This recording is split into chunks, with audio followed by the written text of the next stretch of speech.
શહેર police commissioner Shri Anupamsinh Gehlot સાહેબ તથા અધિક police commissioner sector 1 Shri Wabang Zamir સાહેબ તથા નાયબ police commissioner zone 2 Shri Bhagirath Gadhvi સાહેબ તથા મદદનીશ police commissioner D division Shri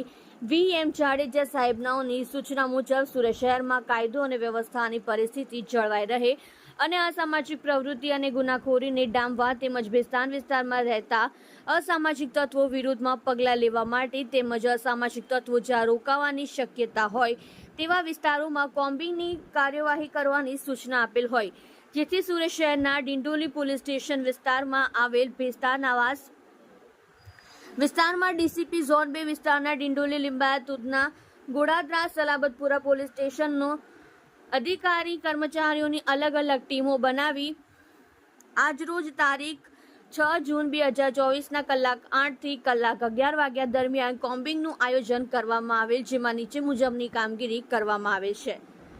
હથિયારા જાહેરનામાનો ભંગ કરતા કુલ 5 ઇસમો વિરુદ્ધ જીપી એક્ટ કલમ 135 મુજબ કાયદેસરની કાર્યવાહી કરેલ છે. કોમ્બિંગ દરમિયાન MCR 78, HS 12, ટપોરી 4, તડીપાર 4, લિસ્ટેડ બુટલેગર 5, નાસ્તા ફરતા તથા શકમંદ ચેક 16, સક્રિય ગુનેગાર 20 ઇસમો ચેક કરવામાં આવેલ છે. કોમ્બિંગ દરમિયાન જીપી એક્ટ 142 મુજબ આરોપીઓ વિરુદ્ધ તડીપાર ભંગ બદલ કાર્યવાહી કરેલ છે. ભેસ્તાન આવાસની બહાર નીકળવાના 6 રસ્તા ઉપર અલગ અલગ 6 ટીમો દ્વારા વાહન ચેકિંગ કરી નંબર પ્લેટ વગરના ફોલ્ટી નંબર પ્લેટવાળા વાહનના દસ્તાવેજ વગરના કુલ 75 વાહન ચાલકોને ચેક કરી MV એક્ટ 207 મુજબ કુલ વાહન ડિટેન કરવામાં આવેલ છે. કોમ્બિંગ દરમિયાન પ્રોહિબિશન એક્ટ મુજબ દારૂ પીધેલાના કુલ 1 કેસો